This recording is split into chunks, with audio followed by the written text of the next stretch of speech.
మళ్ళీ comedy. Hi, బాగున్నారా? ఏమండి, ఈ భూ ప్రపంచంలో డాక్టర్ అవసరం కలిగిన వాళ్ళు ఎవరన్నా ఉంటారా? ఎవ్వరు ఉండరు. ఎంతటి ఆరోగ్యవంతుడైనా ఏదో ఒకరోజు డాక్టర్ దగ్గరికి వెళ్ళాల్సిందే. ఈ మధ్య ఒక గమ్మత్తైన ఇన్సిడెంట్ జరిగిందండి. నా ఫ్రెండ్ సుబ్బారావు అని ఉన్నాడు. వాళ్ళ ఆవిడ 24 hours వాడిని కాల్చుకు తినడం మొదలుపెట్టింది. ఏ విషయంలో అంటారా? ఆమెమో మా ఫ్రెండ్తో, ఏంటండి ఇది, మీరు పార్టీలకు వెళ్ళినా అలానే ఉంటారు, ఆఫీస్కి వెళ్ళినా అలానే ఉంటారు, ఇంట్లో ఉన్నప్పుడు కూరగాయలు తెచ్చినప్పుడు ఎప్పుడు చూసినా ఒకలాగే ఉంటారు, ట్రిమ్గా తయారవరా? నాకు మీరు ఆఫీస్కి వెళ్ళేటప్పుడు చక్కగా దర్జాగా టక్ చేసుకుని టై కట్టుకుని అలా వెళ్తే చూడాలని ఉంది, మీరు చూస్తే ఏంటో ఎప్పుడు ఒకే రకంగా ఉంటారు అనేసి వాడిని పీడించడం మొదలుపెట్టింది. ఇంకా భార్య అన్నిసార్లు అలా అడిగి పీడించేస్తుంటే వాడు తట్టుకోలేక ఒకరోజు ఏం చేశాడు, బజార్కి వెళ్ళి ఒక టై కొనుక్కుని వచ్చాడు.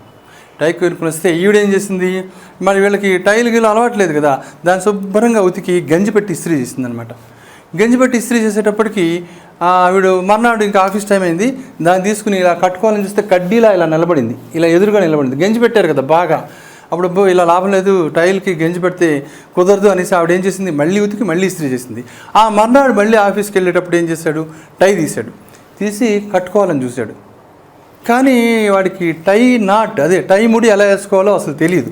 వాళ్ళ ఆవిడకి అంతకంటే తెలియదు. ఇంకోటి ఏంటంటే, ఈ సుబ్బారావు గారికి వాళ్ళ ఫ్రెండ్స్లో ఎవరు టై కట్టుకునే వాళ్ళు లేరు, బంధువుల్లో ఎవరు టై కట్టుకునే వాళ్ళు లేరు. సో మరి టై ముడి వేయడం ఎలా వస్తుంది, వాడికి రాదు. సో ఇలా వేశాడు, ఒక్కసారి ఇలా బిగించాడు అనమాట, కొంచెం లూజ్గా ఉందని ఇలా బిగించాడు. బిగించేటప్పటికి టై గట్టిగా బిగుసుకుంది కదా గొంతుకి, అందుకే ఇలా పొడుచుకొచ్చాయి బయటికి. ఇలా వాడేమో ఇంకా అలానే వదిలేస్తాడు. ఇలా పొడుచుకుని వచ్చాక పెళ్ళంతో, ఇంకా నేను వస్తానై అని అన్నాడు. అనేటప్పటికి ఆవిడేమో ఇంకో రకంగా చూస్తున్నాడేమో అనుకుని, ఏంటండి వాడు ఆఫీస్కి వెళ్ళే ముందు అలా చూస్తారు అంటే వీడికి అర్థం కాలేదు. ఎలా చూస్తున్నాను నేను నిన్ను అంటే, వెళ్ళండి మీరు వెళ్ళండి అంది. ఏంటో వీడికి ఏం అర్థం కాలేదు. బుర్రగొక్కుంటూ బయటకు వచ్చాట. బయటకు వచ్చేసి ఇలా వెళ్తూ ఉంటే పక్కింటి ఆవిడ ఉందన్నమాట. అక్కడ పక్కింటి ఆవిడ ఉంటే వీడికి మామూలుగా ఆవిడ ఇతన్ని చూసింది, సుబ్బారావుని చూస్తే మళ్ళీ నవ్వుతూ పలకరించకపోతే బాగుండదు కదా అనేసి, ఏమండి బాగున్నారా అని అన్నాడు. అంటే ఆవిడేమో వింతగా చూసింది. అలా పలకరించి వెళ్ళిపోతున్నాడు. బాగున్నారా అని పలకరించి వెళ్ళిపోతుంటే, దొంగ సచ్చినోడు, ఇన్నాళ్ళు మామూలుగా ఉండేవాడు, ఈవేళ ఏం పోయే కాలం వచ్చిందో అని తిట్టింది.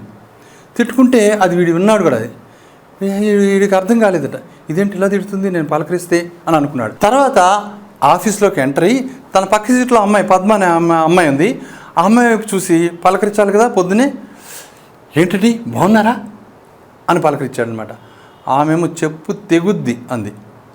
అయ్యో అదేంటండి అలా అనేసారు, ఇప్పుడు నేను ఏం కాని మాట అన్నానని. అంటే ఏం కాని మాట, అసలు మీరు చూసే చూపులు చూస్తుంటే నా ఒంటి మీద బట్టలు ఉన్నాయో లేదో అని డౌట్ వచ్చేసింది అని కోపంగా, ఇంకోసారి కనుక ఇలా చూశారంటే నేను బాస్కి కంప్లైంట్ ఇవ్వాల్సి వస్తుంది అని వార్నింగ్ ఇచ్చింది. ఈ సుబ్బారావుకి ఏం అర్థం కాలేదు, బుర్రగొక్కున్నాడు. ఇదేంటి ఇలా తిడుతుంది, ఎప్పుడు లేనిది, ఎప్పుడు నవ్వుతూ బాగున్నారంటే బాగున్నానండి అని సమాధానం చెప్పేది, చెప్పు దిగుద్దు ఉంటుంది ఏంటా అని అయోమయంలో పడిపోయాడు. ఇంతలో ప్యూన్ వచ్చాడనమాట. ప్యూన్ వచ్చేసి, సార్ మిమ్మల్ని బాస్ గారు పిలుస్తున్నారు అని చెప్పాడు. చెప్పేసి మళ్ళీ ఇతని సుబ్బారావు మొహంగా చూసి, ఏంటి సార్ అలా చూస్తారు నన్ను, బాస్ గారు పిలిచారు కాబట్టి చెప్పాను, లేకపోతే నాకేమన్నా ఇదా, ఆయన రమ్మన్నారని చెప్పాను అంతే, మీరు ఏదో ఆ చూపులు ఆయన్ని చూడండి అనేసి వాడు వెళ్ళిపోయాడు. వెళ్ళిపోతే వీడు అయోమయంగా బాస్ క్యాబిన్లోకి ఎంటర్ అయ్యాడు. బాస్ ఏం చేశాడు, సుబ్బారావుని చూడగానే ఈ బండెడు ఫైల్స్ అలా పడేసాడు టేబుల్ పెట్టి, ఇవన్నీ ఈవేళ నువ్వు కంప్లీట్ చేసి వెళ్ళాలి ఇంటికి అని చెప్పాడు. చూసి సుబ్బారావు, అలాగే సార్ అన్నాడు. ఏంటి అలాగే సార్, ఆ చూపేంటి అసలు, ఏం చెయ్యవా, తొక్క తీస్తాను, తిత్తి తీస్తా అని అన్నాడు. అంటే వీడేమో అర్థం కాలేదు, అయోమయంగా బయటకు వచ్చాడు. బయటకు వచ్చేసి ఆలోచనలో పడిపోయాడు. ఏంటిది, అందరూ నా చూపుల మీద కామెంట్ చేస్తున్నారేంటి, ఏమైంది నాకు అని గబగబా ఆఫీస్లో టాయిలెట్స్లోకి పరిగెత్తాడు. తన మొహం తనలో చూసుకుని అద్దంలో చూసుకుని కెవ్వు మనం కేక పెట్టాడు. ఇదేంటి నేను ఇలా చూస్తున్నాను అని చాలా వరి అయిపోయాడు అనమాట. తర్వాత ఏమైంది, మళ్ళీ ఆఫీస్ పని అంతా అయిపోయింది, ఇంటికి వెళ్ళాడు. ఇంటికి వెళ్ళగానే వాళ్ళ ఆవిడ మళ్ళీ పాడు అంది. ఏంటంటే ఆ చూపులు పాడు అంది ఇతను చూడగానే. వీడు అయోమయం ఇంకా అసలు ఇంకా తట్టుకోలేపాడు. తర్వాత ఏమో డ్రెస్ మార్చాడు, టై పడేసాడు, డ్రెస్ మార్చేసాడు, మొహం కడుక్కున్నాడు. అంతా అయిపోయిన తర్వాత టీ కాఫీలన్నీ అయిపోయిన తర్వాత రాత్రి అయింది. రాత్రి అయిన తర్వాత ఇంకా మంచం మీద ఇద్దరు పడుకున్నారు. పడుకున్న తర్వాత అప్పుడు మళ్ళీ టై ఇప్పేశాడు కదా, చూపులు మామూలుగా అయిపోయాయి. మామూలుగా ఏమిటో విశేషాలు అంటే, ఏంటంటే మీరు చాలా వింత మనిషిలా ఉన్నారు, వేళ కాని వేళలో ఏమో ఏదో రకంగా చూస్తారు, ఇప్పుడేంటి మామూలుగా చూస్తున్నారు, ఏమంటే ప్లీజ్ ప్లీజ్ ప్లీజ్ మళ్ళీ పొద్దున్న చూసినట్టు చూడరా అంది. పొద్దున్న నేను ఎలా చూసేనే బాబు అంటాడు వీడు. అంటే మీరు పొద్దున్న చూసినట్టు చూడాలి నన్ను అంది. వీడికి ఇంకా మతిపోయింది అనమాట. పొద్దున ఏమో నేను మామూలుగా నేను చూశాను, నాకు తెలియదు నేను ఎలా చూశాను అనేటప్పటికీ ఆవిడ అందనమాట, మీరు మామూలుగా చూసారా, మీకు తెలియకుండా అలా చూసారా, అంతేలేండి మీకు అంత సరసం ఎక్కడ ఏడ్చింది అని అటు తిరిగి పడుకుందనమాట. వీడు అయోమయంగా అలానే కళ్ళు మూసుకుని ఎప్పుడు నిద్రపోయాడు. మర్నాడు మళ్ళీ ఆఫీస్కి బయలుదేరిన తర్వాత మళ్ళీ అదే తంతు రిపీట్ అయ్యేటప్పటికి ఇంక వీడికి భయం వేసేసి ఆఫీస్లో అలానే కూర్చుని ఇంకెవరి వంక చూడకూడదు అనేసి సీరియస్గా ఇలా ఫైల్స్ చూసుకుంటూ పని చేయడం మొదలుపెట్టాడు, ఇట్లా చూసుకుంటూ.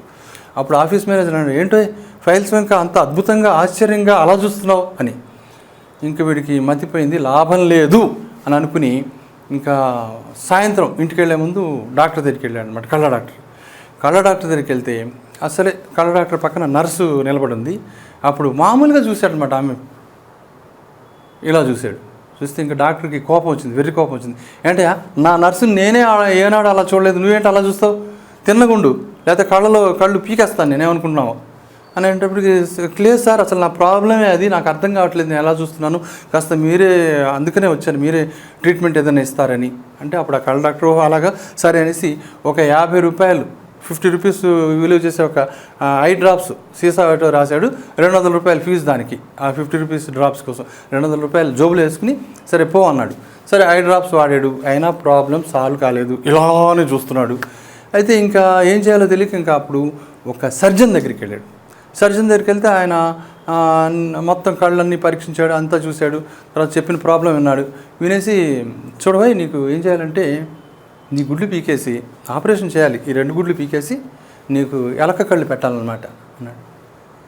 ఎలక కళ్ళు పెట్టాలా నాకు, అదేంటి డాక్టర్ గారు అంటే, అవును ఎలక కళ్ళు పెట్టాలి అంటే, మరి ఎలక కళ్ళు నాకు సూట్ అవుతాయి అంటారా, పెద్ద మహాబోడి ఇప్పుడు ఉన్న కళ్ళు నీకేదో గొప్పగా సూట్ అవుతున్నట్టు నీకు ఎలక కళ్ళే పెట్టాలి అంటే, కానీ ఎలక కళ్ళు ఎందుకు డాక్టర్ గారు, మరి ఇంత ఉంటాయి కదా అన్నాడు.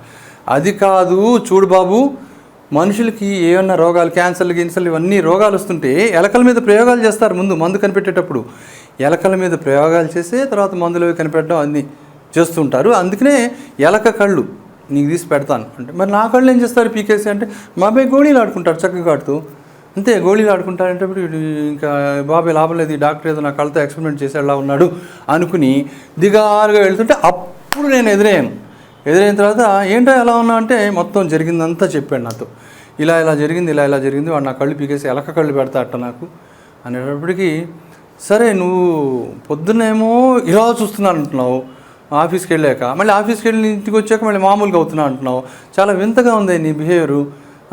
పొద్దున్న లేవగానే మామూలుగా ఉంటావు, ఆఫీస్లో అంతా అలా చూస్తావు, మళ్ళీ ఇంటికి వచ్చి కొంచెంసేపు అయ్యాక మళ్ళీ మామూలుగా అయిపోతావు, ఇలా కాదు కానీ నువ్వు పని చేయి, నువ్వు నా దగ్గరికి రా, మా ఇంటికి వచ్చేస్తే నేను 2 రోజులు నిన్ను అబ్జర్వ్ చేస్తాను అన్నాడు. సరే అనేసి మా ఇంటికి ఉన్నాడు.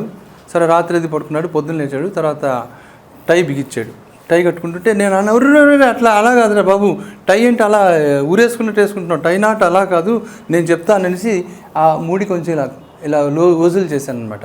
వాడు ఇలా బిగించుకున్నప్పుడు ఇలా అయిపోయిన తర్వాత నేను ఇలా తీయగానే కళ్ళు మామూలుగా అయ్యాయి. అప్పుడు నాకు సరదా పుట్టింది, ఇదేంటి ఇలా మళ్ళీ గట్టిగా బిగించాడు, మళ్ళీ ఇలా అన్నాడు, మళ్ళీ కొంచెం వదిలి చేస్తే మళ్ళీ ఇలా అన్నాడు, ఇలా అంటున్నాడు ఇలా. నాకు అర్థమైపోయింది, నీ అవ్వ ఈ ముడి వల్లే వచ్చింది ఈ ప్రాబ్లం అనేసి నవ్వాడు. ఒరే నాయన టై నాట్ ఇలా వేసుకోవాలి, నేను ఇలా గట్టిగా పిచ్చడం కళ్ళు ఇలా వస్తున్నాయి పొడుచుకుని, మామూలుగా ఇలా వేసుకొని చూసుకో మామూలుగా ఉంది కదా అంటే, అవునవును మామూలుగానే ఉంది, ఇలా వేసుకో ఈసారి నుంచి ముడి, నీ కళ్ళకి ఏ ప్రాబ్లం లేదు అన్నాను. చూసారా, డాక్టర్లు స్పెషలిస్టులు ఎవ్వరు చేయని ట్రీట్మెంట్ నేను చేశాను. అలా ఉన్నారండి డాక్టర్లు, డయాగ్నోస్ కరెక్ట్గా చేయలేరు, అలానే చేస్తారు ఇప్పుడు ఈ కాలం డాక్టర్లు. పైగా వెళ్తే మనం ఏదైనా ప్రాబ్లంతో లకోటాలో ఇంత లిస్టులు రాస్తారనమాట, ఆ city scan, blood test, urine test, motion test, అన్ని రకాల టెస్టులు చేస్తారు, ఎక్స్రేలు అన్నీ, ఇంత బిల్ వేస్తారు. ట్రీట్మెంట్ మాత్రం ఇలానే ఉంటుంది. సరే, ఇప్పుడు కొన్ని కార్టూన్లు చూడండి కళ్ళ డాక్టర్ల మీద. డైటింగ్ లాభం లేదు కానీ నీకు కళ్ళద్దాలు రాసిస్తానమ్మా, అవి పెట్టుకుని అద్దంలో చూసుకుంటే నీకు నువ్వు సన్నగా కనిపిస్తావు. పక్కింటి అమ్మాయి వచ్చి మీరు నిలువు గుడ్లేసుకుని చూస్తున్నారని మీ మీద కంప్లైంట్ చేస్తూ బండబూతులు తిట్టిపోయింది. కాస్త ఆ పీకకి బిగించి పెట్టిన షర్ట్ గుండి విప్పేస్తారా? అబే కళ్ళకేం ప్రాబ్లం లేదమ్మా. మీ ఎదురింట్లో అందమైన అమ్మాయిలో సెక్సీ ఆంటీలో ఉన్నారేమో చూడండి. అబ్బే నువ్వు పద్ధతిగానే ఉన్నావమ్మా, కానీ నా చూపే అంతా ఏమనుకోకమ్మా. కార్టూన్ చూశారు కదా, ఎంజాయ్ చేశారా? మళ్ళీ వచ్చే వారం కలుద్దాం మరో మంచి టాపిక్తో. అంతవరకు